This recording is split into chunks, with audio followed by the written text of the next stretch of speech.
Parang. Ikan tahu tak?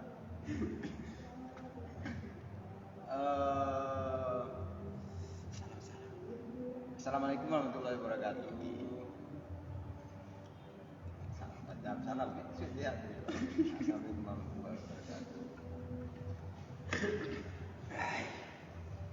Alas, salam nabi. Waalaikumsalam warahmatullahi wabarakatuh. Nah, ya berhubung malam minggu yang memang Fafifu, di mana perhelatan kaum muda yang ya sibuk dengan dunia masing-masing. Ataupun begitu dengan kita pada malam hari ini, ya coba untuk mensibukkan diri sebenarnya. Terlepas dari kebiasaan sekarang, Menyibukkan diri dari kekosongan. nah, kopi dulu Mas Paran. Oke, siap.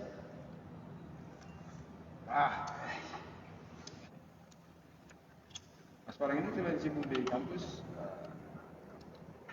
ada kesibukan apa di sela-sela ikut mata kuliah?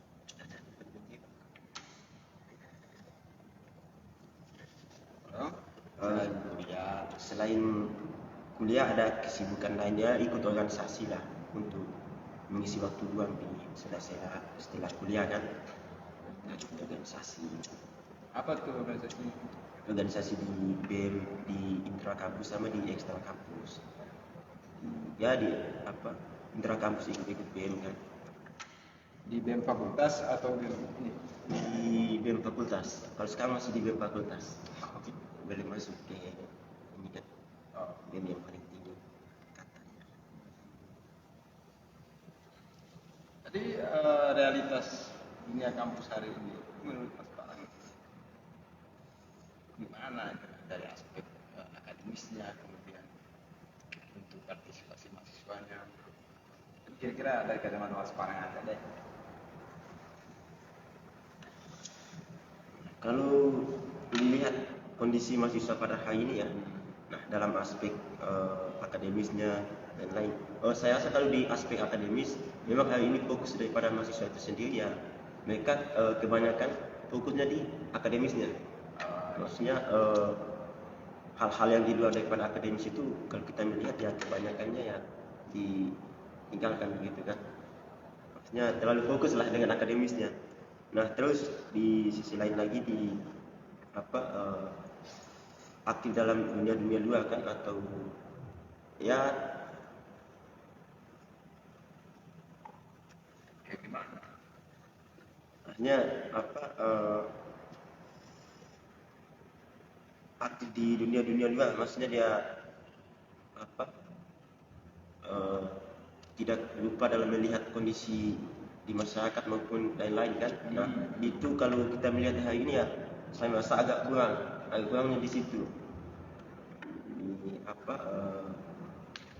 peran mahasiswanya atau dalam melihat kondisi di masyarakat pada hari ini, itu yang kurang.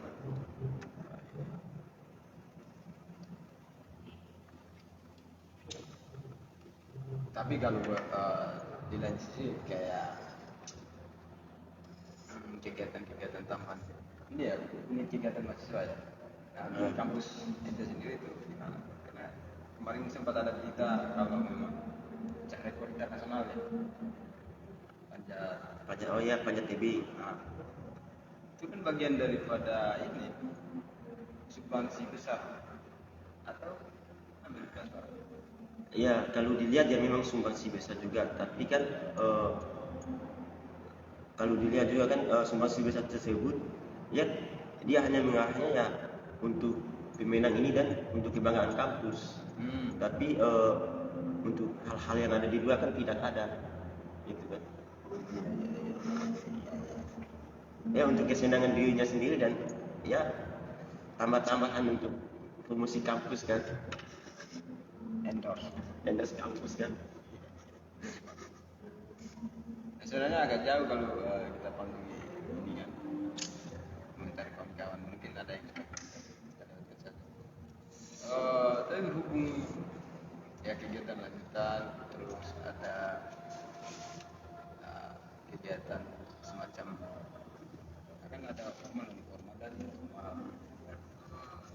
kira-kira dari sudut pandang Mas Farhan selaku aktivis di bukan aktivis internal juga, dan eksternal, terlalu ya kalau internal berarti dia jabat di PM Fakultas kan, ya, kemudian kalau internal sekaligus sebagai kader HMI ex officio direktur Chandra di Muka, ya kan? Nah, sistem pendidikan hari ini itu menurut Mas Farhan kira-kira sudah ideal seperti yang diterapkan dalam atau dirumuskan dalam undang-undang atau memang belum? kalau dilihat ya dari pandangan saya sendiri itu belum. Nah, karena begini, fokus daripada pendidikan yang hari ini yang dihadirkan itu ya fokusnya untuk apa namanya mendidik, memang untuk mendidik mahasiswa kan. Nah, tapi di sisi lain kalau kita melihat tujuan daripada pendidikan juga kan hanya untuk memerdekakan apa mahasiswa juga kan, memerdekakan manusia ini juga itu kan. Nah, tapi kan tidak hari ini kalau sistem pendidikan hari ini kan itu kalau dilihat itu bagaimana mereka memproduk mahasiswa ini yang kemudian ya nanti akan dijajah kembali, artinya kan untuk bekerja di para kapitalis kan, para orang-orang yang hari ini ya di apa sering juga banyak mahasiswa yang turun ke jalan untuk ini mereka kan demo di mereka itu kan. Itu sih kalau melihat mahasiswa hari ini atau sistem pendidikan hari ini kan. Jadi orientasinya lebih kepada bagaimana menciptakan mahasiswa ini lebih kepada bekerja.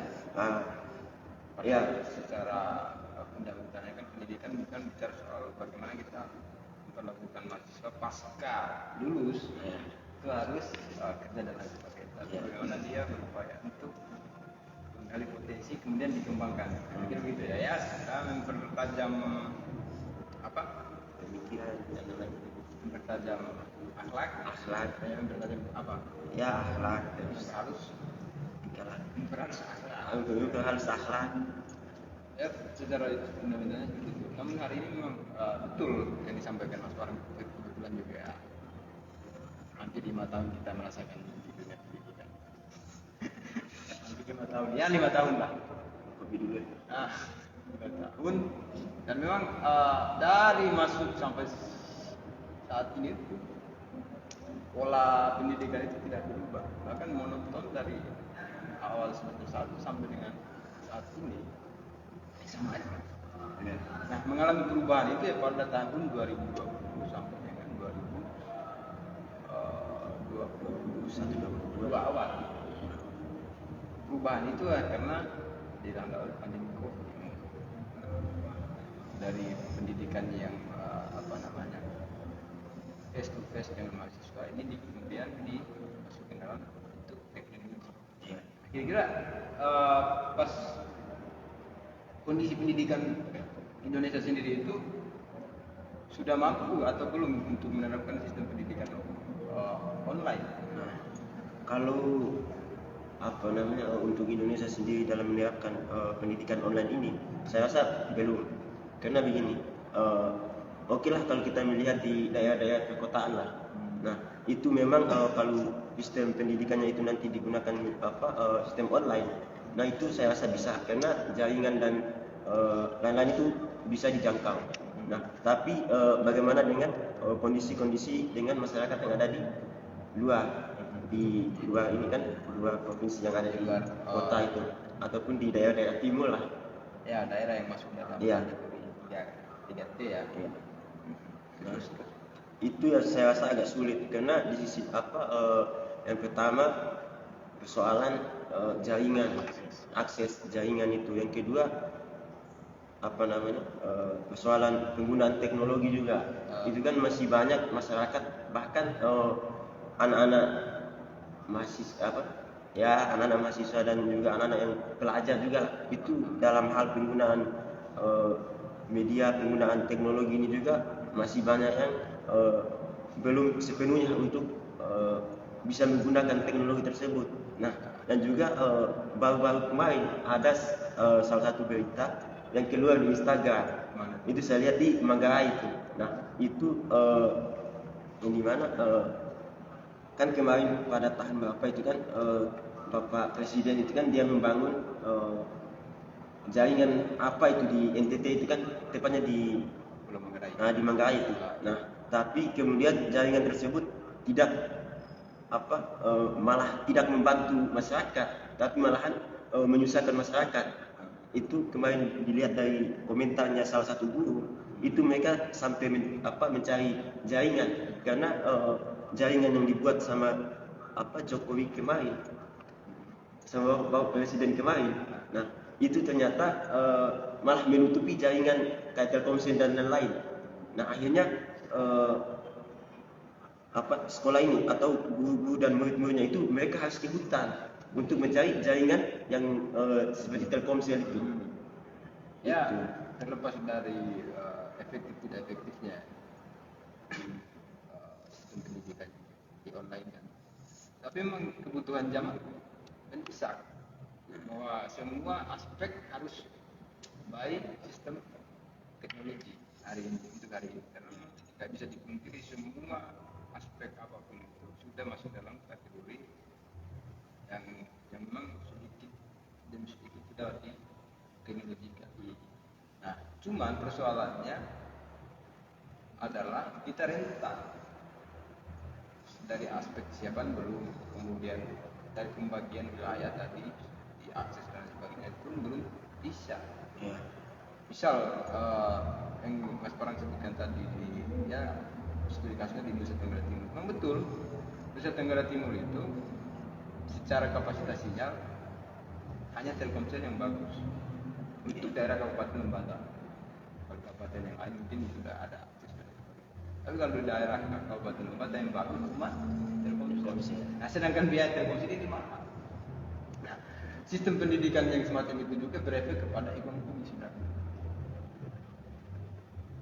Biaya sinyal, biaya kuota internet itu kan berefeknya kepada biaya ekonomi. Ini kan tumbang gini yang harus diupayakan segera mungkin. Nah, tetapi hari ini kemudian pasca pandemi COVID-19 ini pendidikan berubah lagi.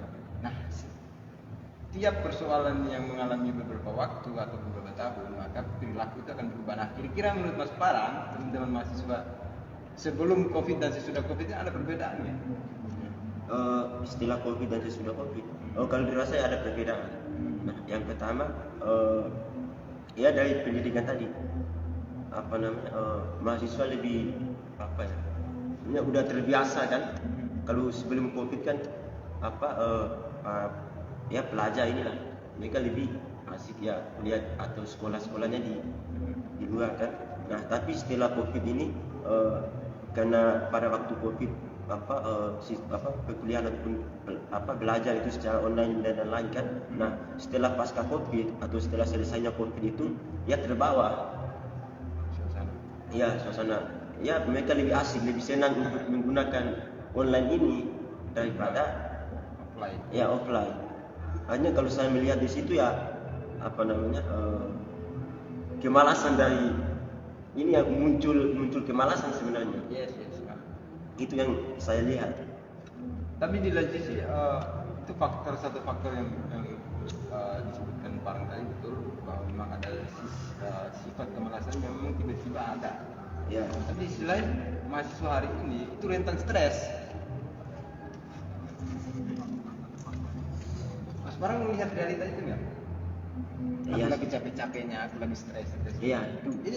Ini nggak muluk-muluk karena memang sebelum itu kehidupan mahasiswa nggak langsung tiba-tiba stres. Nah, tapi pas COVID kemudian masuk di pasca COVID ini banyak sebenarnya teman-teman mahasiswa yang melakukan sesuatu yang memang berlebih atau menguras tenaga yang ya nggak terlalu banyak, tapi ujung-ujungnya itu ya mereka mengeluarkan bentuk ekspresi melalui WA, IG dan sebagainya. Kalimat-kalimat atau syarat pesannya itu ya menggambarkan seolah-olah mereka itu lagi stres. Ini faktor ini kenapa? Atau memang by design atau memang faktor dari pandemi? Nah, kalau dibilang by design juga saya masih belum ini juga. Tapi kalau dilihat ya masih di faktor dari apa? Ya itu yang bagaimana membentuk apa kebiasaan daripada mahasiswa itu kan. Nah, ya karena jarangnya bertemu langsung apa pendidik apa murid ataupun para pelajar ini dengan apa namanya guru ataupun apa yang mengajar itu tidak langsung itu loh. Artinya kan secara online aja. Artinya kan pendekatan ataupun apa di situ itu kurang. Artinya kan secara ini juga apa pendekatan tadi kan kurang. Nah akhirnya ya salah satu bentuk untuk apa meluapkan segala bentuk apa permasalahan yang ada di dalam dirinya ya melalui ya status dan lain-lain kan. Nah itu yang kemudian hari ini hadir itu loh, yang menjadi kebiasaan dari pelajar hari ini. Berarti efek dari pandemi COVID-19 itu sampai pada faktor mengakibatkan stres ataupun kurang percaya diri dan insecure dan lain sebagainya. Hari ini tuh bukan lagi menjadi suatu problem tapi semacam tren. Jadi kalau kamu nggak insecure, kamu nggak stres, kamu nggak keren. Iya. Hampir seluruh. Coba di scroll di WA-nya, di WA atau di Instagram kawan-kawan itu banyak tuh yang apa namanya meluapkan depresi dan sebagainya. Oke, Mas Parang. Jadi menarik ini obrolan soal mahasiswa. Cuman lebih menarik lagi kalau kita bicarain soal ya kehidupan dunia aktivis. Mas Parang juga kan selaku praktisi aktivis Semarang ya. Mut-mutan itu.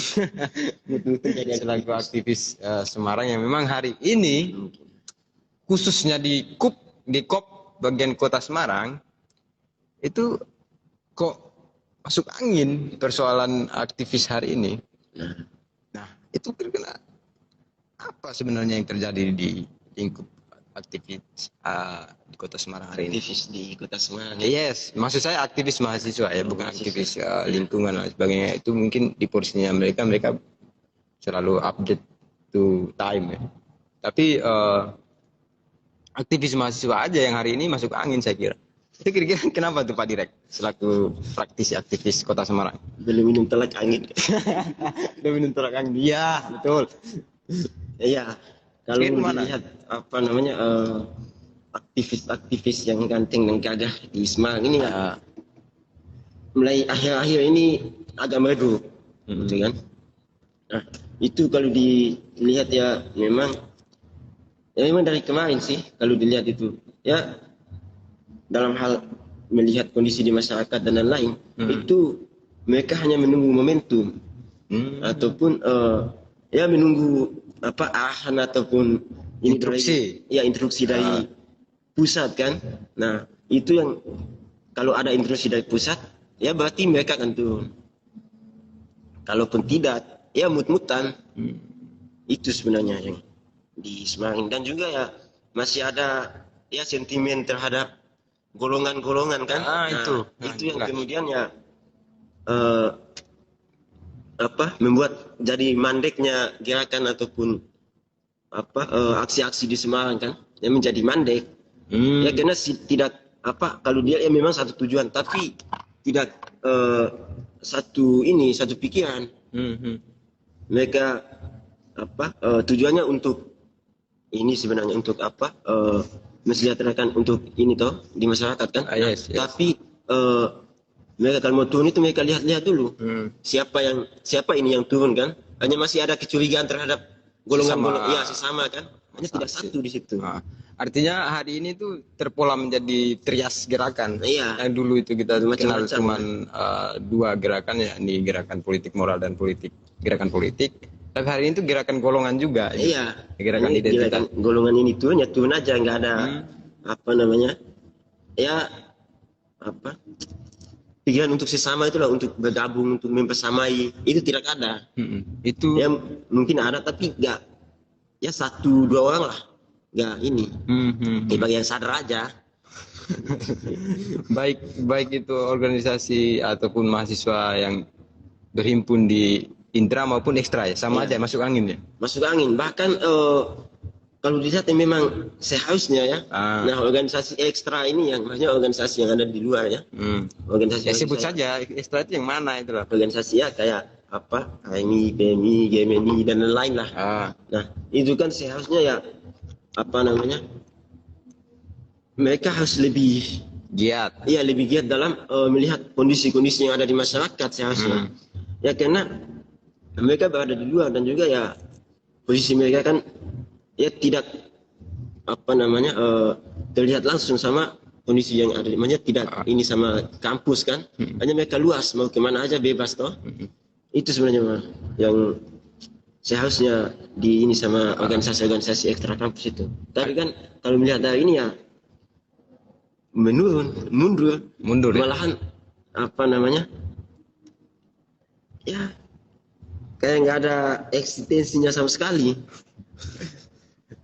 Ya mengikuti mereka turun juga mungkin kadang-kadang, tapi ya itu ya atas berarti bisa kita katakan kalau memang aksi ataupun demonstran yang ada di Kota Semarang akhir-akhir ini ya hanya berdasarkan tiba masa, tiba akal gitu. Ya.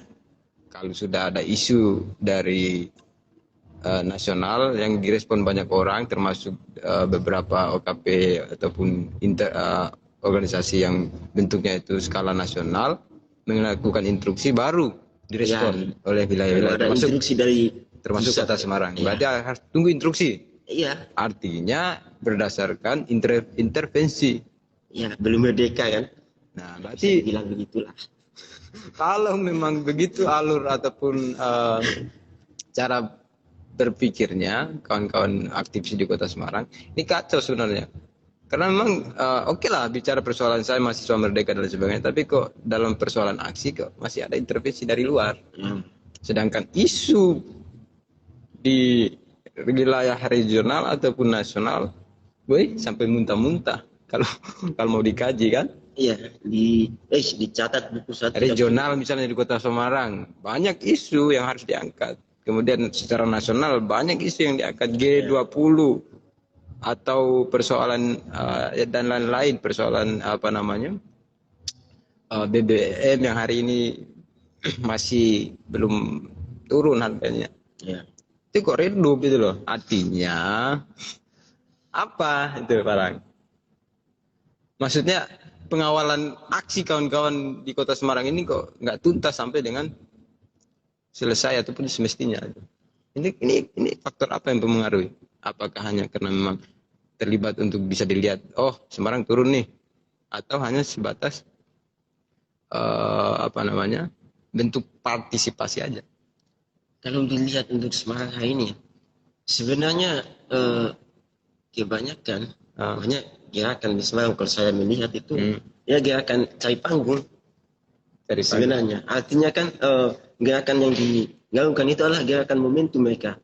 Ya nunggu ada arahan dari atas. Ya mereka turun. Tidak lainnya untuk mencari panggung tadi. Dan mereka juga kalau mau turun itu melihat berapa masa aksinya.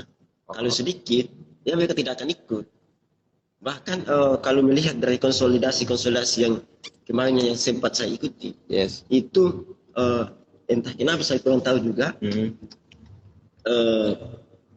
Setelah ada konsolidasi dan lain-lain, itu pas hari hanya untuk turun, itu malah banyak yang mengundurkan diri. Dan itu ya dari organisasi-organisasi di BEM maupun organisasi ekstra. Saya kira hal-hal yang semacam itu perlu untuk segera dikonstruksi lagi agar keterlibatan teman-teman aktivis di Kota Semarang ini betul-betul mengawal ataupun memberikan sumbangsi ya selaku sebagai ya konsepnya kan agen of strength dan lain sebagainya. Ya social factor dan lain-lain lah. Itu ya semoga saja itu bukan hanya sebatas konsep, tapi dipraktikkan dalam bentuk wujud yang konkret. Terlepas dari dunia aktivis yang Fafifu itu, kira-kira nih Mas Farang,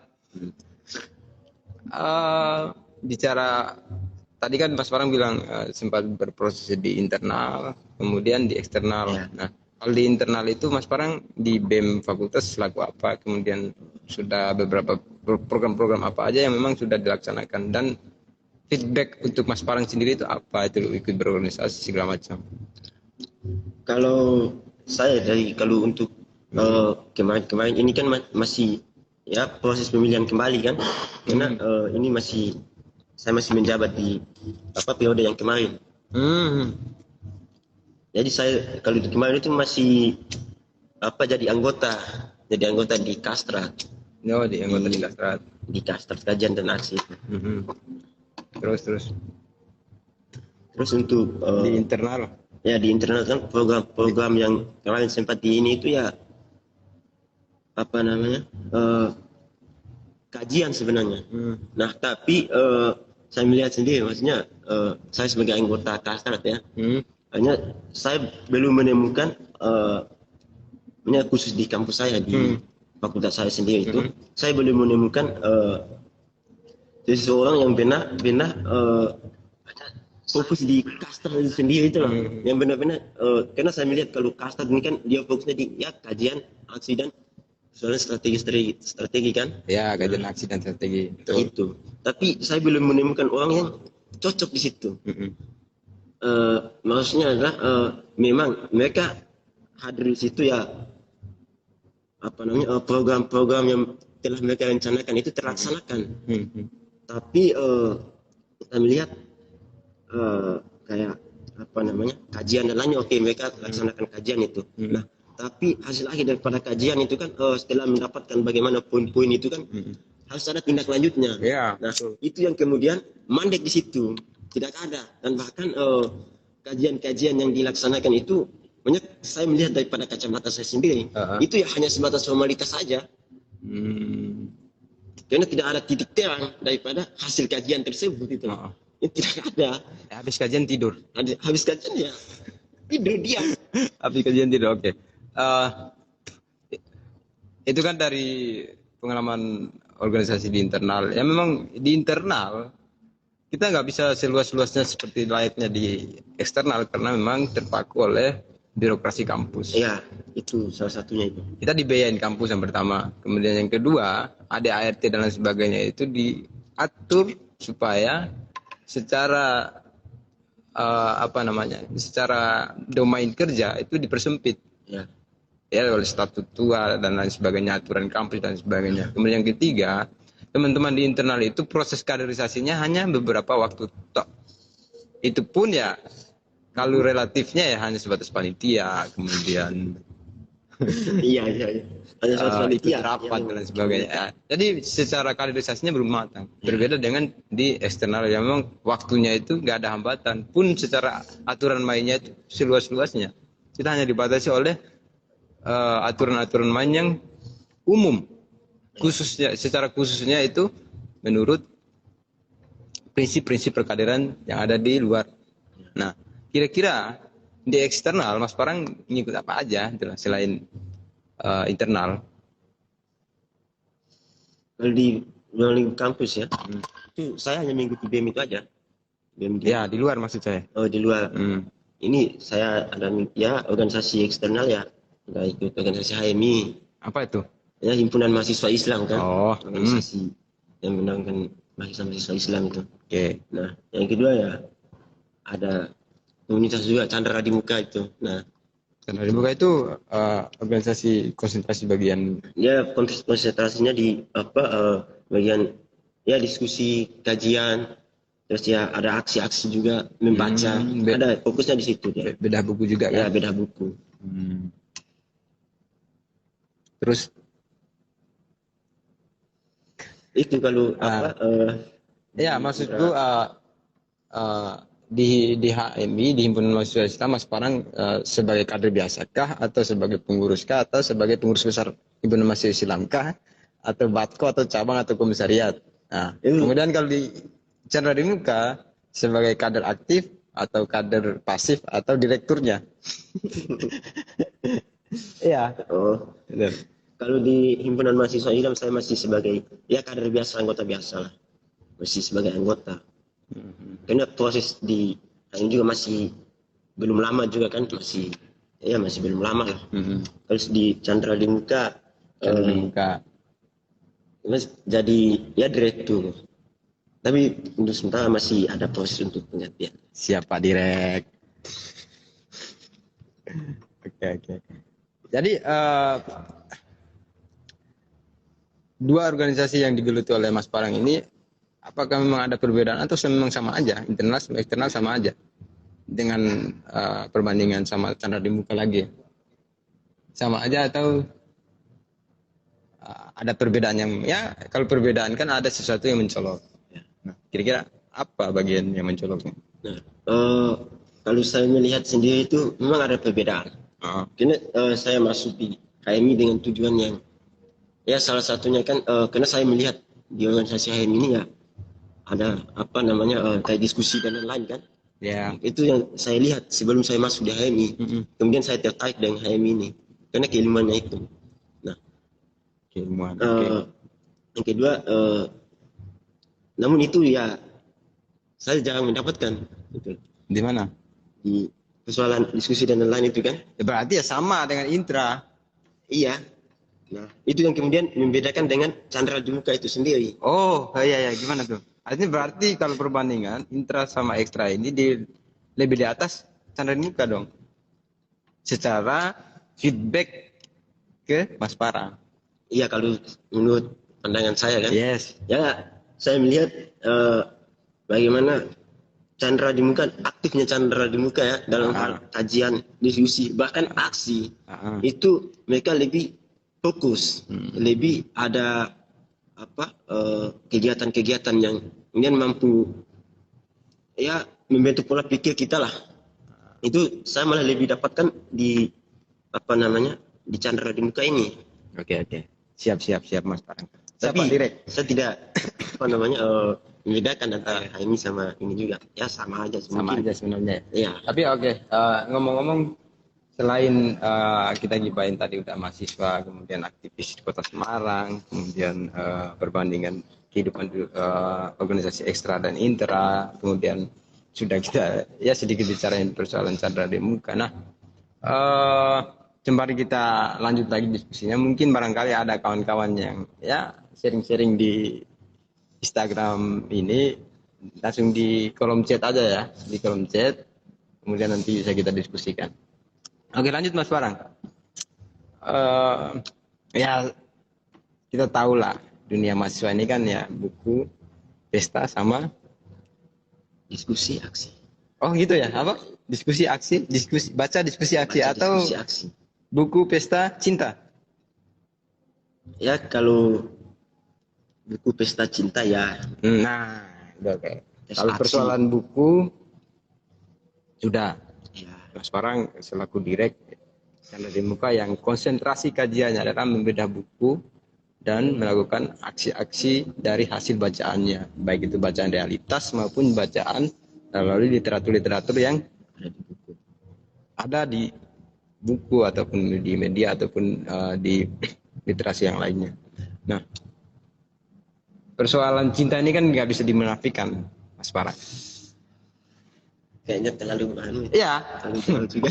Jadi konsep dasar menurut Mas Parang soal cinta ini bagaimana sebenarnya? Supaya kita bisa sama-sama satu frame atau satu paradigma untuk membongkar nih gimana nih bicara persoalan cinta hari ini. Karena memang banyak orang yang mengartikan cinta seenaknya sendiri. Jadi ya saya pengen tahu kira-kira menurut Mas Parang nih cinta itu apa? Cinta itu apa ya? Saya juga belum berpengalaman di situ, tapi saya coba menjawab ya. Setahu saya, seorang direktur bagian kajian ilmu, kalau mustahil tidak tahu yang namanya cinta. Karena semua hal yang kita lakukan itu dasarnya adalah cinta. Nah, itu tahu. Oke.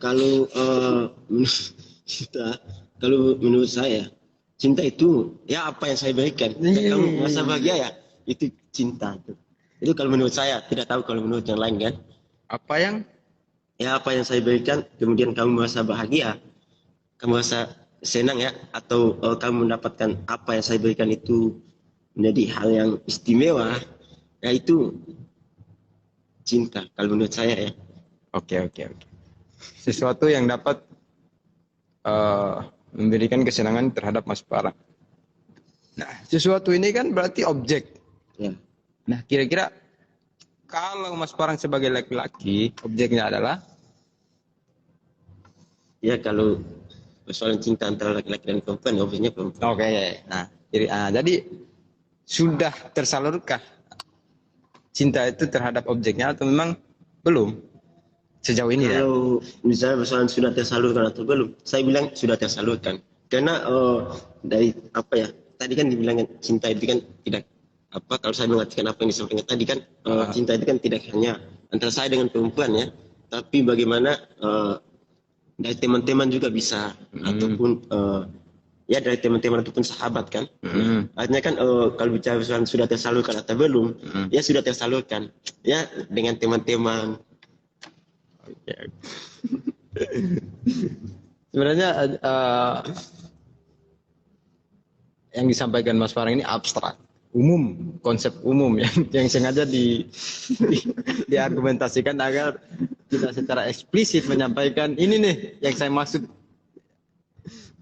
Jadi berhubung ini malam minggu, yang secara umum malam minggu adalah malam bahagianya para kaula muda. Ya katanya begitu. Ya. Dan saya pastikan saya nggak punya rumus ataupun saya nggak punya kamus malam minggu. Hanya orang-orang yang di luar sana aja yang punya kamus. Karena semua malam adalah malam yang sama. Nah,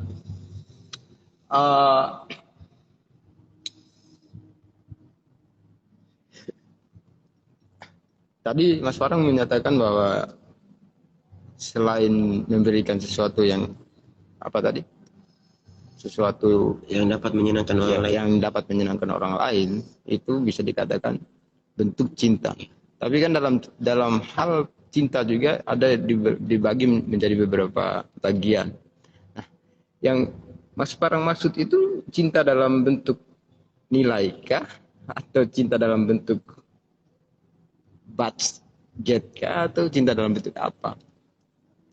Atau cinta dalam bentuk diam kayak Mas Bruno kan? Atau bagaimana? Ya kalau bisa dibilang ya cinta dalam bentuk ini. Dalam bentuk nilai ya. Iya. Oke. Oke Mas Parang. Ya maksudnya nilainya kan nilainya ya orang tersebut bisa bahagia kan. Ya, cukup menarik. Tapi ngomong-ngomong teman-teman nggak sampai sejauh ini belum ada pertanyaan, jadi kita lanjut aja. Ya sembari kita menghibur teman-teman yang hari ini lakukan malam minggu dengan dalam tanda kutip boyfriend. Malam panjang kan malam boyfriend. Apa lagi ya Parang? Mas Parang. Tanya dong. Apalagi? Mas Parang ini kan termasuk aktivis Kota Semarang. Jadi jauh jadi aktivis. Aktivis, maksud saya sering terlibat langsung di dunia aktivis di Kota Semarang. Jadi pandangan Mas Parang terkait dengan perhelatan politik di tahun 2024 nanti, itu kira-kira posisi kaum pemuda atau dalam tanda kutip mahasiswa itu harus bagaimana menjalankan perannya? Nah, kalau ini ya, itu saya kembali lagi kepada politik yang dibangun sama mahasiswa yang seharusnya ya. Itu artinya kan politik nilai dia. Itu yang kemudian harus dibangun oleh mahasiswa untuk momentum 2024 ini. Itu yang seharusnya dibangun oleh mahasiswa. Artinya kan mahasiswa ya dia tidak boleh untuk bagaimana membangun politik tersebut, tapi ya feedbacknya itu hanya untuk dirinya sendiri atau kembali ke dirinya sendiri itu loh. Yang apa yang dia bangun itu kan politik yang dia bangun di 2024 ini nanti. Artinya politik nilai yang dibangun sebagai peranannya. Seharusnya politik nilai, artinya kan politik untuk masyarakat kan, untuk ya kebanyakan orang, bukan hanya sebatas individunya sendiri yang dibangun kan. Pak Direktur selalu mencoba untuk selalu idealisme kan. Tapi namun dalam prakteknya, Nah itu perhelatan politik ini nggak bisa kita pungkiri bahwa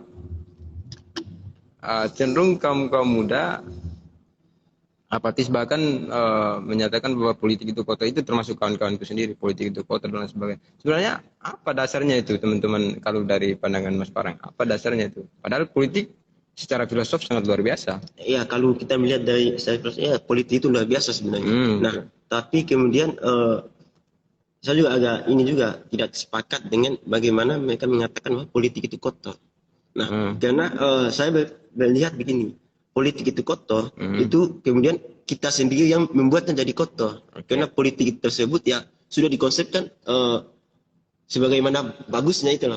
Nah, tapi kan dalam pergerakannya itu yang kemudian agak sedikit melenceng, itu yang kemudian dikatakan bahwa politik itu kotor seharusnya. Ya dari tindakan-tindakan kita sebenarnya. Bukan politiknya yang kotor. Jadi ada salah satu tokoh itu, saya lupa namanya, tapi namanya Ernst Holkers atau siapa, saya lupa namanya. Itu dia mengatakan bahwa memang partisipasi politik itu dia bebas atas intervensi. Nah, kalau kita merucut kepada teori ini, dia menggambarkan bahwa keterlibatan politik itu berdasarkan Intervensi. Berdasarkan kemerdekaan dirinya sendiri. Cuman berhubung pas sejarahnya di Indonesia, berpolitikan sejarah di Indonesia, ada salah satu zaman yang kita sebut saja Orde Baru, itu intervensinya luar biasa. Dari situ kemudian framing ataupun paradigma bahwa politik kotor dan lain sebagainya itu ya mungkin dari situ juga. Sehingga hari ini paradigma itu harus didekon lagi. Ya, atau bagaimana? Ya, kalau kita melihat ya memang harus dibangun ulang seharusnya. Karena politik kalau kita melihat politik hari ini ya, itu sebenarnya tidak beda jauh dengan politik-politik yang dibangun pada masa Orde Baru sebenarnya. Ya, gimana? Kita melihat Oke, Mas, kita skip sebentar karena ada pertanyaan dari kawan-kawan yang kita baca ini. Spirit sejarah perjuangan gerakan mahasiswa dongkrak dan elektabilitas mahasiswa menanggapi perkembangan zaman. Jadi sejarah perjuangan mahasiswa dari ya sebut saja 1908 sampai dengan 45 ya kemerdekaan. Kemudian elektabilitas mahasiswa.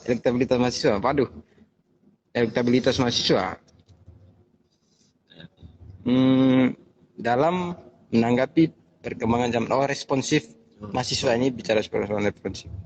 Itu seperti apa? Oke, monggo Pak Direk.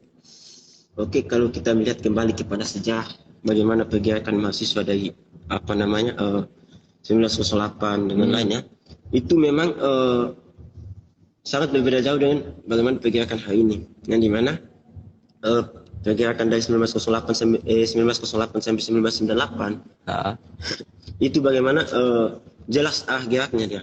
Yes. Artinya gerakan daripada mahasiswa itu bagaimana untuk membangun masyarakat yang adil dan makmur. Ya. Itu yang masyarakat adil dan makmur secara eksplisit salah satu partai menawarkan itu. Jadi untuk menjalankan masyarakat adil dan makmur melalui kendaraan partai itu. Atau gimana Mas Farah?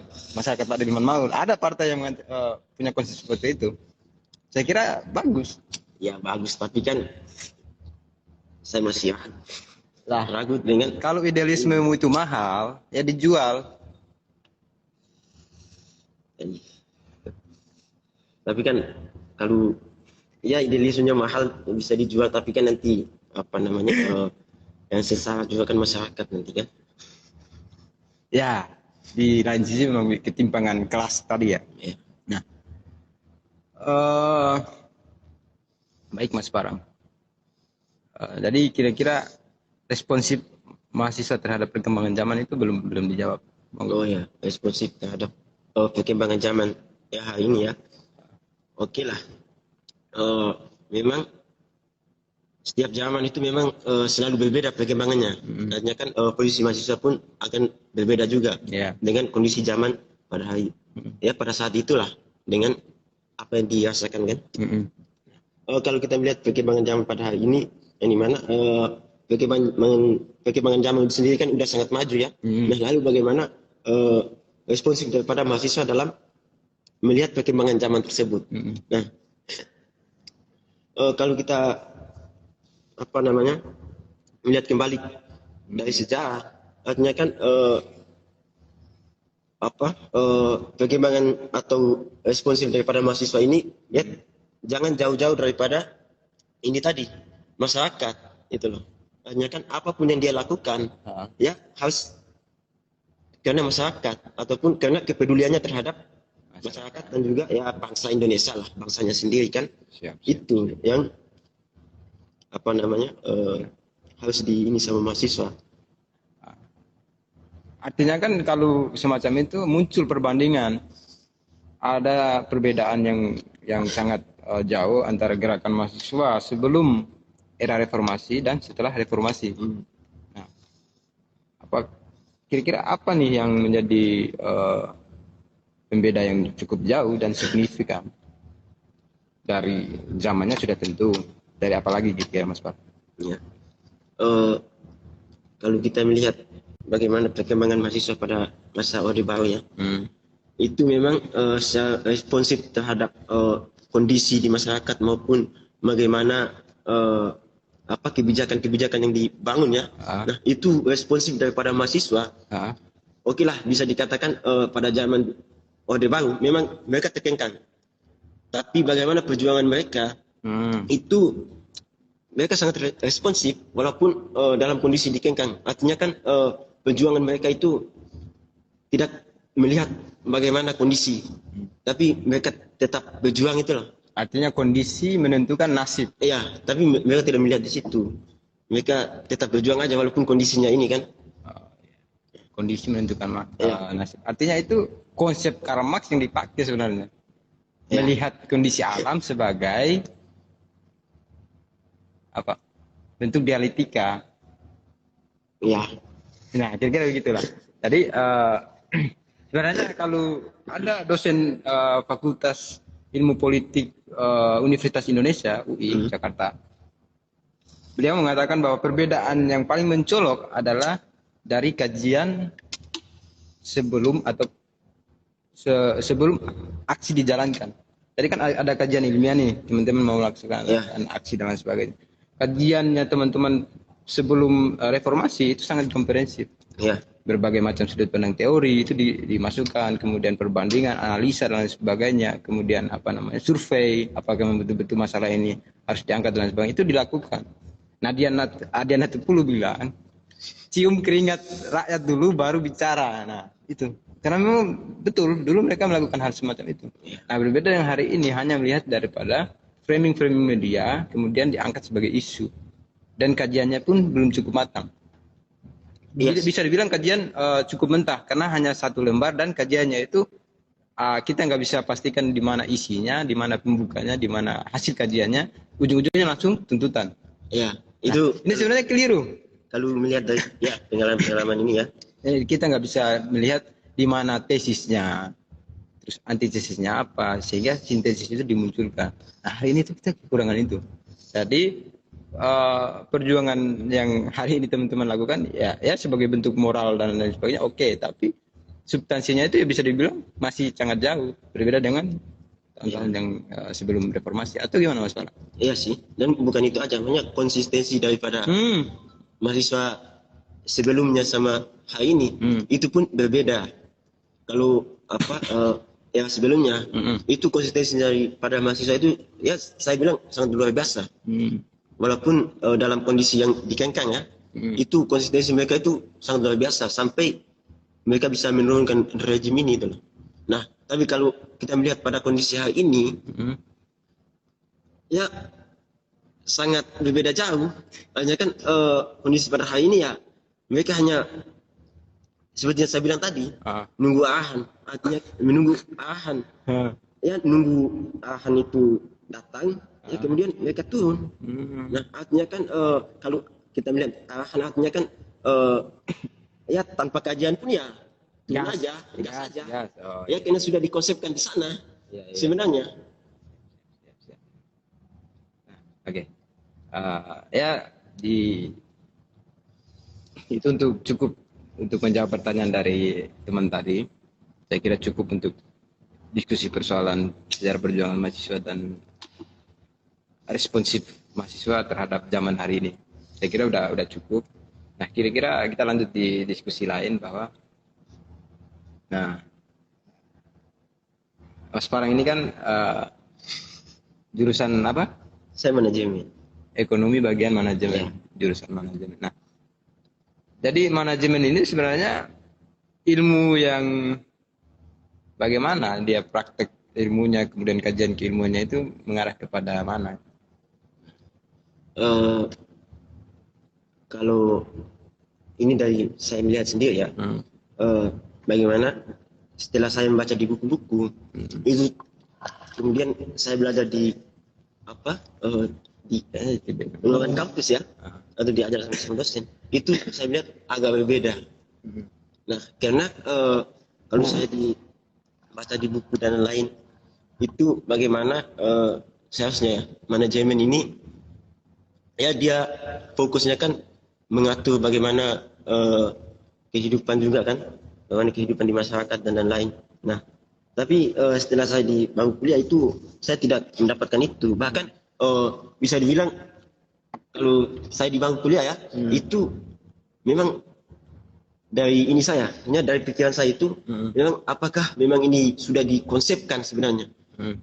Karena begini, Gimana? yang saya dapatkan di bangku kuliah itu ternyata ya bagaimana membentuk mahasiswa sebenarnya. Mereka bagaimana apa yang didapatkan atau apa yang diajarkan itu ya mendoktrin mahasiswa untuk bagaimana ya setelah ini nanti ya fokus jadi apa Budak perusahaan. ya. Saya kira manajemen itu bicara soal mengatur manusia, mengatur perusahaan, tapi malah sebaliknya. Iya. Nanti perusahaan yang mengatur mengatur orangnya pelajar tadi. Iya. Itu yang kemudian saya dapatkan. Oke.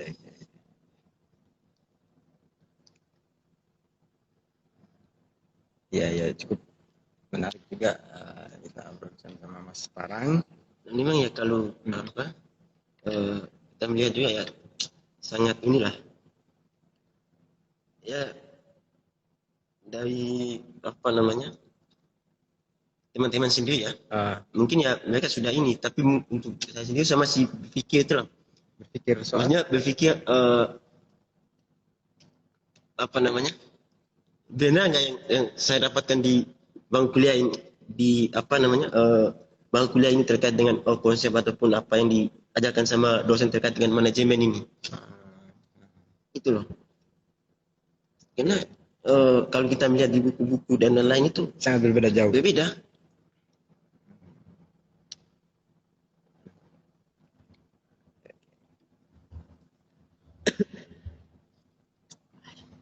Oke, baik kawan-kawan, ya para penonton setia di channel ini, sekiranya ada pertanyaan yang kita diskusikan atau masukan atau ya saran paradigma baru, silakan, supaya kita manfaatkan malam minggu itu bukan hanya untuk menceritakan curahan hati kepada lawan jenis, tapi bagaimana kita mencurahkan hati terhadap bangsa ini. Ya, ini bukan curahan hatinya seorang yang nggak bermalam minggu ya, karena Mas Parang nanti malam minggu juga. Loh, ini lagi bermalam minggu ini.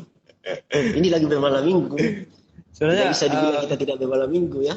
Ini kita lagi bermalam minggu ini. Tapi bermalam minggu kita berbeda. Jadi kadang-kadang konyol sebenarnya apa namanya konsep soal malam minggu, Mas Parang. Saya merasa konyol itu karena gini.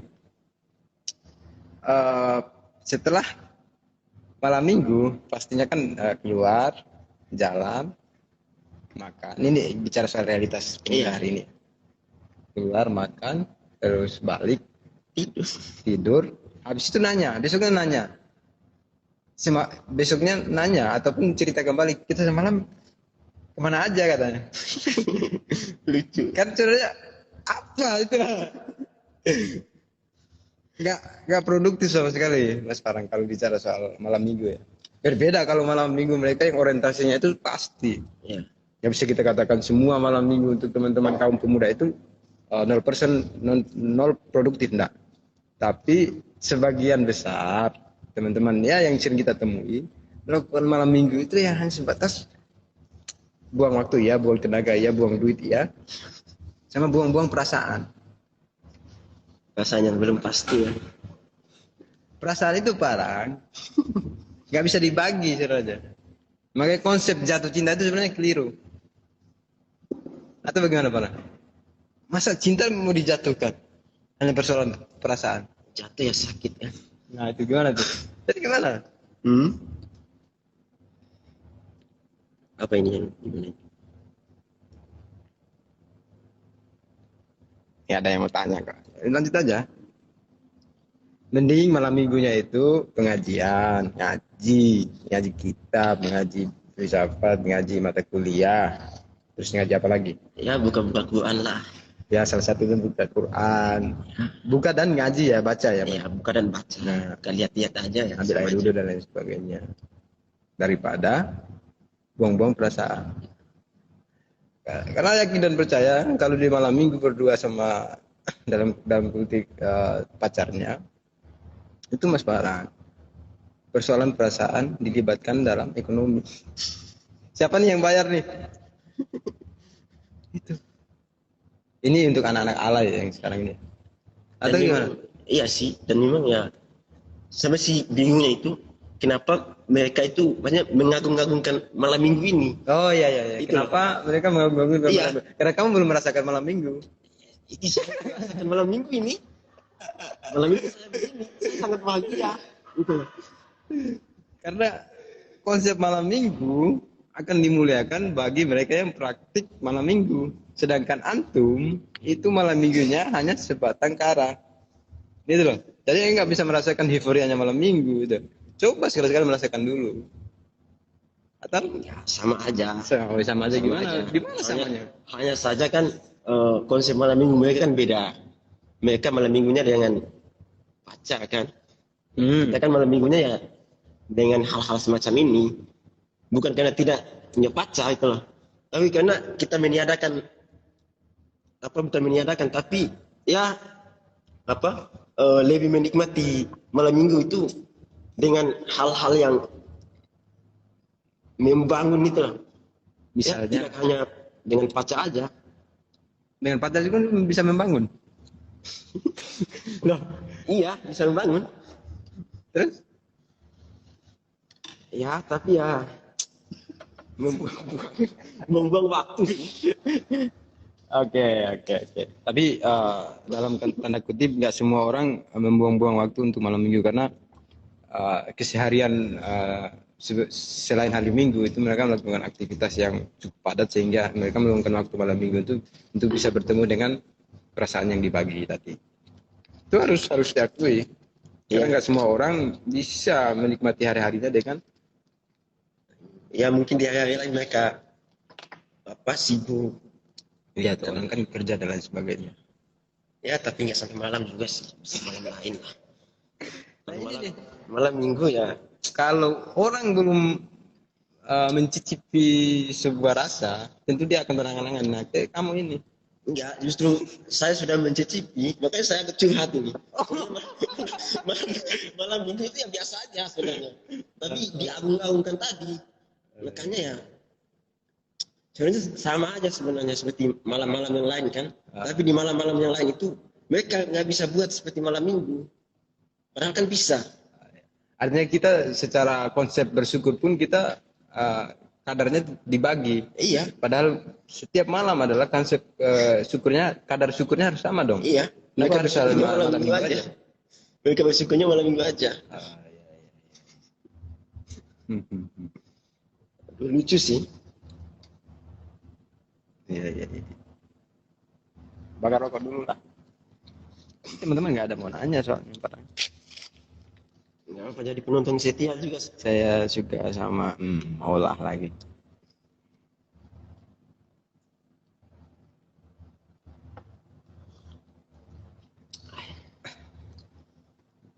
Kalau ada yang nanya kan biar kita langsung. Tapi memang malam minggu dengan hal-hal semacam ini saya suka. Tapi saranku coba merasakan dulu bermalam minggu itu dengan suasana yang berbeda. Artinya Bisa keluar dulu. ya, artinya itu sekaligus observasi langsung, sekaligus praktik, sekaligus mengkritisi. Analisa apakah betul yang disampaikan itu buang tenaga dan sebagainya. Dikritisi, buang tenaganya di bagian mana. Kemudian diobservasi, oh ini nih, betul yang disampaikan. Jangan hanya kita mendengar orang lain ataupun melihat teman-teman sendiri, langsung diambil kesimpulan, tidak bisa begitu. Tapi bukan begitu juga, cuman kalau kita melihat ya iya sih. Maksudnya orang ini kita melihat di apa namanya malam minggu ya di tempat-tempat yang ya biasa orang ini ya. Maksudnya kalau malam minggu ya orang yang berpecahan ya. Sebenarnya nggak ada ini kalau saya lihat itu. Ini nggak ada poin atau hal yang baik untuk didapatkan sebenarnya kalau saya lihat. Nggak bisa begitu. Ya, seperti yang saya udah bilang tadi bahwa semua yang kita lihat, nggak semua yang kita tahu, kita dengar melalui telinga itu sesuai dengan apa yang mereka lakukan. Berarti harus merasakan dulu ya. Jelas. Sama kayak kamu bicara persoalan cinta yang ada subjeknya. Misal saya laki-laki, berarti subjeknya perempuan. Bukan objek ya, subjek. Jadi lagi-lagi bicara persoalan cinta itu jangan nyatakan ada objek, tapi sama-sama subjek supaya perilaku itu saling balance. Nah, kira-kira gitu. Jadi mustahil kamu bilang kalau cinta itu harus ada subjeknya kalau kamu belum menemukan subjek.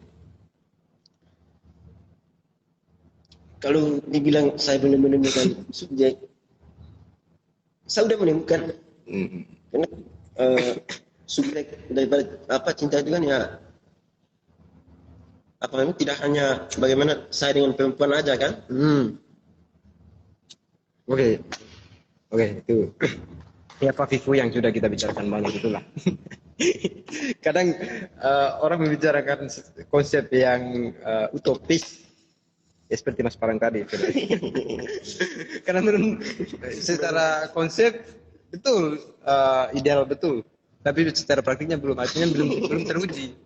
Iya toh, kan harus konsep dan praktik, kemudian itu bisa dinyatakan betul. Nah, Mas Parang kan belum.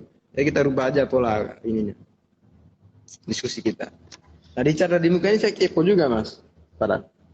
Kegiatannya apa aja itu? Ini komunitas kah atau hanya beberapa orang aja atau umum atau bagaimana? Selaku direktur kan? Kalau untuk Chandra di Muka itu sendiri, itu dia untuk umum. Oh, Chandra di Muka untuk umum. Iya. Okay. Dan untuk kegiatannya itu ya seperti saya bilang awal tadi itu diskusi, dan di situ kita diarahkan untuk membaca. Karena ya orang-orang di situ ya tidak bisa kita ragukan. Karena saya yakin itu dan sudah teruji juga soal pengetahuan mereka kan kawan-kawan di situ kan. Berarti konsep di Chandra di Muka ini teman-teman ini yang suka ataupun punya hobi di kajian, baca buku dan sebagainya itu dihimpun. Ya. Jadi Chandra di Muka ini umum berarti. Iya, welcome terhadap siapapun yang memang masih mencintai pengetahuan baru kan. Oh iya. Berarti secara konsep programnya itu bagaimana? Baca, teman-teman baca dulu, kemudian baru aksi, baru diskusi atau bedah buku atau gimana Mas Farhan? Di Chandra di Muka ya? Ya. Jadi untuk itunya itu ya apa namanya? Ya baca itu nanti apa namanya kita diarahkan ini. Ya kan ya ada senior-senior di situ kita diarahkan untuk membaca buku ini. Nah, itu kita bacakan. Nah, kemudian ya kita setelah membaca itu yang pertama ya nanti kita untuk memaparkan apa hasil bacaan kita itu. Nah, yang kedua ya diskusinya itu dengan mengundang orang-orang dari luar ya. Banyak orang-orang yang sudah bagaimana dilihat sudah pengetahuannya itu sudah mumpuni atau sudah banyak memiliki pengetahuan itu. Nah, itu diundang untuk bagaimana menjadi pemantik di situ. Untuk buka diskusi kan pemantik. Berarti ada yang pemateri dari luar yang memang basic ilmuannya yang mau didiskusikan, terus di lain sisi teman-teman yang tergabung dalam Chandra di Muka ini ya nanti akan mantik sendiri. Ya, dan itu banyak dia tidak terbatas. Banyak bagi siapa yang banyak dia merasa sudah selesai atau sudah menguasai apa hasil bacaannya atau nah itu kalau dia mau ngisi, nah itu malah bagus. Itu dipersilahkan di sana. Berarti semacam ruang ataupun alat untuk bagaimana kita menyampaikan hasil bacaan. Iya. Melalui diskusi dan lain-lain. Ya, karena proses yang dibangun di Chandra di Muka kan, ya kita sama-sama belajar. Oh. Itu. Sama belajar. Berarti agenda terdekat Chandra di Muka apa ini, Pak Direk? Kalau untuk agenda terdekat ini, ya, diskusi-diskusi lah. Lalu untuk kemarin itu ada sempat diskusi beda buku juga, buku di sensus itu. Jadi materi itu Bang Yuda. Ini sempat ngisi di situ kan. Berarti kajian pikiran sama kajian teori. Teori, pikiran, praktek semua dikaji di situ. Semua. Karena beberapa waktu yang lalu saya sempat buka situs Kompas Nia kan. Ternyata Chandra di Muka juga punya ya. Ya sudah. Dan tulisan-tulisannya itu walaupun singkat tapi berbobot sekali. Iya berbobot. Dan itu luar biasa Mas Warang. Saya tulisan dari anggota-anggota dan itu Kompasiana ini memang dibuat untuk anggota Chandra di Muka bagi yang sudah meluapkan pikirannya melalui tulisan. Nah kemudian ingin diupload kan? Itu serius punyanya anggota-anggota Chandra di Muka. Serius itu sumpah itu hanya ya kadang 750 lebih kalimat tapi isinya itu berbobot sekali. Iya. Luar biasa sih menurutku. Maksudnya dengan gempuran dunia hari ini yang memang kadang teman-teman hanya baca kemudian menjadi konsumsi pribadi, tapi teman-teman Chandra di Muka mencoba untuk membuka wacana baru bahwa kita baca, diskusi dan kita tuliskan lagi untuk dibaca orang lain. Ini konsep yang luar biasa sebenarnya di Chandra di Muka ya. Berarti Chandra di Muka ini ada secret atau ada kontrakan lah atau kediamannya di mana sebenarnya? Kalau untuk sekarang untuk secret atau unitnya belum. Belum. Cuman kalau biasanya kita diskusi itu ya biasanya di secret HMI biasanya di situ tempat diskusi kan. Dan juga biasanya juga ya diadakan di kampus-kampus. Di kampus-kampus ini kan. Berarti artinya di sisi lain cara di Muka ini menghidupkan lagi intelektualitas mahasiswa itu sendiri ya? Ya, karena itu salah satu kampus. tujuan daripada Chandra di Muka sebenarnya. Berarti latar belakang Chandra di Muka itu salah satunya itu? Ya, untuk ini kalau dilihat dari sejarahnya ya memang untuk mengisi itu sebenarnya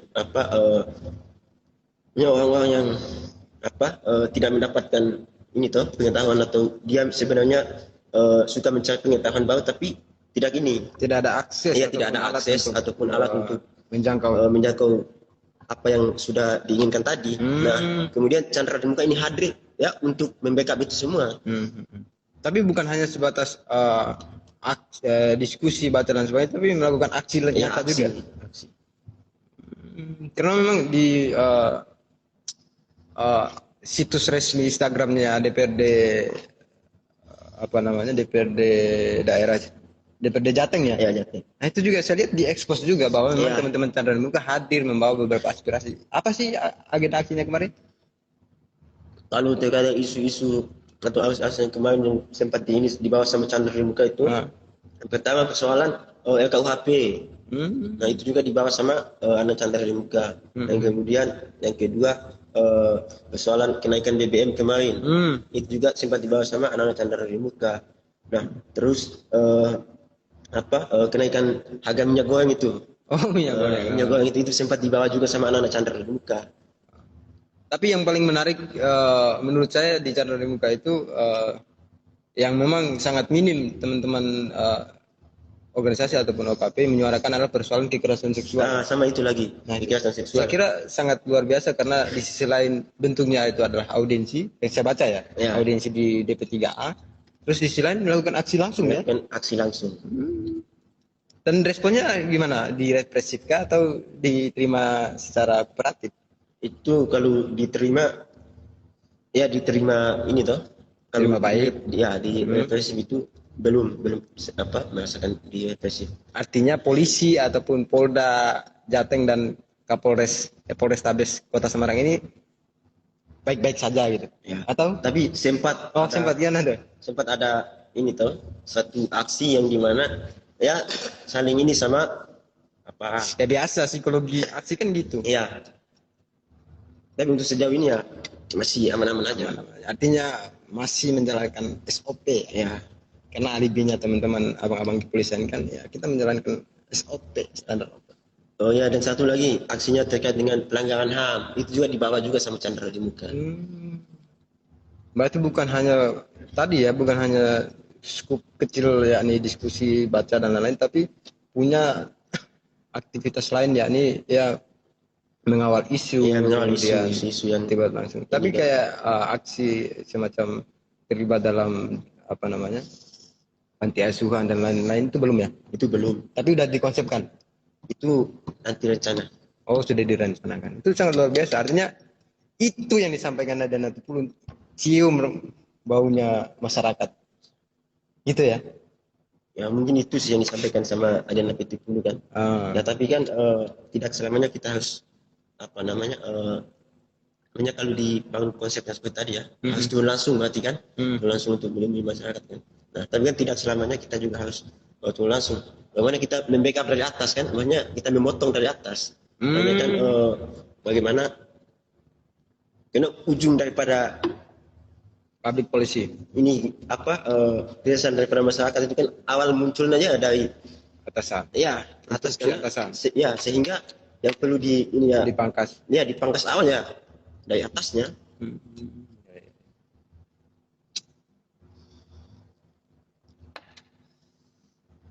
Berarti secara tidak langsung teman-teman yang sudah terlibat aktif dalam Chandra Nibu sejauh ini ya punya paradigma ataupun cara pandang masing-masing ya. Ya baik itu dari apa namanya pengaruh toko A, toko B dan Ya, lain-lain. itu Jadi varian ya. Karena memang dilihat dari website itu saya membaca, oh ini anak ini ternyata pikirannya lari ke sini nih. Iya. Jadi sangat varian sekali. Varian memang kalau dilihat memang ya tokoh-tokoh yang disukakan sama anggota atau anak-anak yang bicara Beda-beda. memang berbeda-beda. Jadi nggak saklek satu Iya. aja tokoh ndai. Ya dan diskusi pun ya apa namanya ya saling ini ya, saling nyambung kan antara tokoh ini dengan ini ya saling adu argumen terkait dengan ini kan Dialog kita terbuka. ya dialog kita bukan itu saya rasa itu menjadi hal yang sangat luar biasa sebenarnya banyak untuk mengetahui pemikiran-pemikiran antara dua tokoh yang tadi dibahas tadi kan ya. Artinya Chandra Muka ini peluang besar dalam artian teman-teman mahasiswa yang belum tahu ataupun suka ataupun punya hobi yang sama, yakni diskusi, baca dan sebagainya.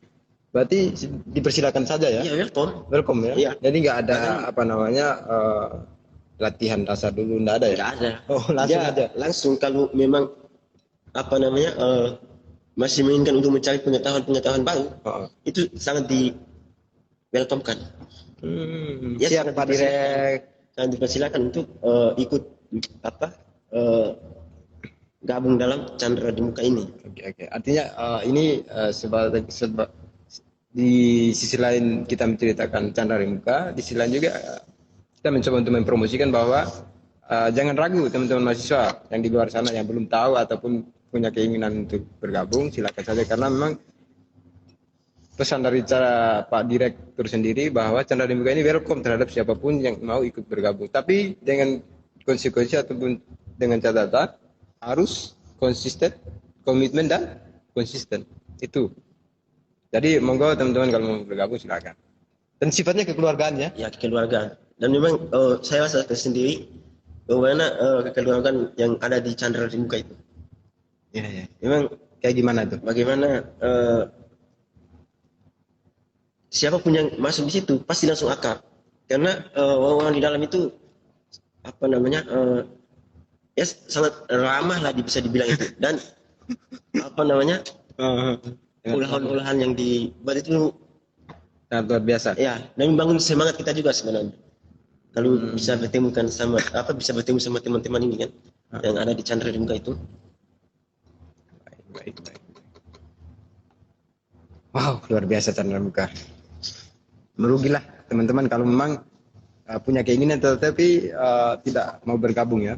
Ya, Bisa dikatakan merugi karena memang wadah ini tidak membatasi siapapun. Tidak berbayar juga ya. gratis. Pol. Dapat pengetahuan gratis. Ya. Menarik Mas Farang, beberapa hal yang kita sudah bicarakan dari ya akademis, organisasi, kehidupan aktivis, kemudian komunitas Chandra di Muka yang memang di dalamnya sangat berbobot. Jadi saya kira Mas Farang selaku direktur, apa nih harapan-harapan ataupun hal-hal yang mau disampaikan kepada teman-teman ya mungkin besok-besok bisa menyaksikan YouTube kita kali ini. YouTube ya ngobrol ngarung ngidul kita inilah ya, kira-kira ada semacam tambahan lain. Untuk sekarang ya harapannya ya untuk kawan-kawan yang dengar tetap semangat. Semangat dalam kajian, baca dan lain-lain kan, dan diskusi tadi dan aksi dan melihat isu-isu ataupun bagaimana kejadian-kejadian yang terjadi di masyarakat. Itu tetap semangat dan aktif. Kopi dulu lah. Nih ya, teman-teman tidak ada mau bertanya lagi soalnya.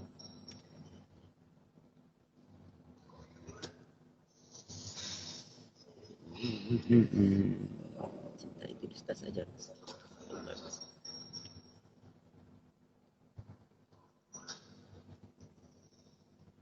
Ternyata jam 12 kurang 5 pun teman-teman masih aktif untuk hidup. Aktif untuk hidup. Jadi kalau tidur itu dia nggak aktif untuk hidup. Sebagian hidup, sebagian mati. Kira-kira gitu. Dan saya yakin yang masih hidup adalah teman-teman yang menikmati malam minggu gitu lah. Menikmati malam minggu itu Mas Farang, ya hanya dengan pasangannya. Ya bisa dengan keluarga, family, atau kerabat, atau sahabat. Lagi nongki mungkin. Saya nggak bisa dong langsung dibatasi ya gitu Mas Farang. Atau gimana? Iya.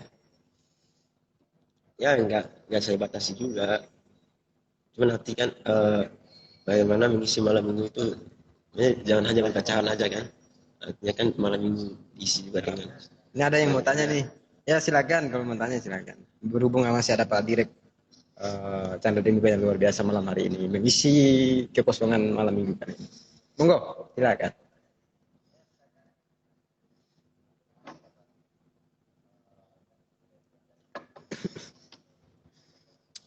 Saja pi Rokok. Ya kita jalan langsung aja gratis kok. Daripada siaran TikTok atau siaran apa yang lagi viral tuh. Tapi kalau kawan-kawan bergabung, mari sini bergabung. Welcome to the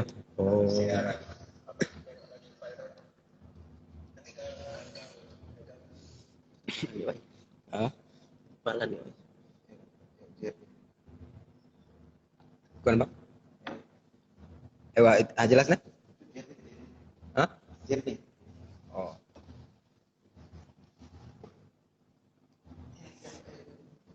Jadi sebenarnya prinsip hidup itu gimana Mas Pak? Prinsip hidupnya siapa? Ya kalau saya bertanya di sini ente ya berarti ente. Kan nggak mungkin dia. Jalani aja.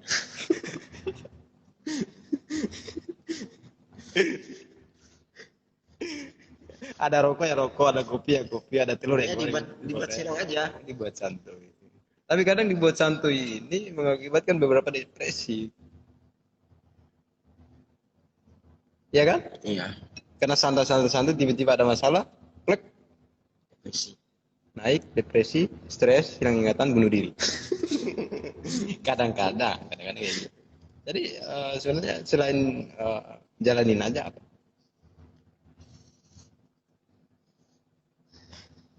Ya isi dengan hal-hal yang positif. Kuasa. Apakah apakah channel muka ada kajian rutin atau mungkin pembahasan diskusi lainnya dilaksanakan kapan saja? Jadi apakah channel muka ini punya kajian rutin dan dilakukan kapan saja? Apakah ada atau memang sudah dijadwalkan? Untuk apa namanya kajiannya ya, punya kajian rutinnya itu ada. Biasanya hari Jumat kan. Itu kalau kajian rutinnya itu biasanya hari Jumat. Dan untuk apa namanya jadwalnya itu memang sempat sudah ada, cuman belum terlaksanakan jadwalnya itu. Jadi masih apa namanya masih sesuai dengan ini aja. Kondisional berarti. Ya kondisional aja. Tapi secara konsepnya atau programnya itu jadwal kajian rutinnya adalah hari Jumat. Ya. Cuman berhubung kadang-kadang tergantung situasi dan kondisi. Ya. Kalau memungkinkan dijalankan, kalau tidak memungkinkan berhubung ada aktivitas lain di anggotanya, berarti diundur. Berarti oke, saya tangkap poinnya bahwa memang di Chandra di Muka kajiannya itu memang ada rutin, kajian rutinnya itu ada yakni hari Jumat. Tapi hari Jumat pun itu kalau situasi dan kondisinya tidak memungkinkan bisa diundur. Jadi dia fleksibel, dia tidak memaksa harus, enggak. Tapi dia fleksibel, gitu ya kira-kira Mas Parang. Ya. Nah, kita kira-kira jawaban dari Mas Parang untuk siapa nih? Mbak Shelly. Nah, Selintan.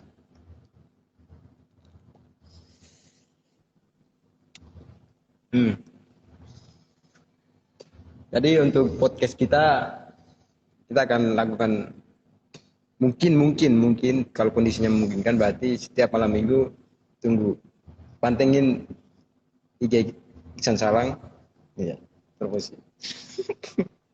Iksan Salang itu mendengar ocehan-ocehan yang ya ada beberapa nilai positifnya yang perlu diambil. Ya kalau kurang produktif ya cari sendiri. Kira-kira gitu ya sarangnya. Ya. Ada lagi yang mau disampaikan?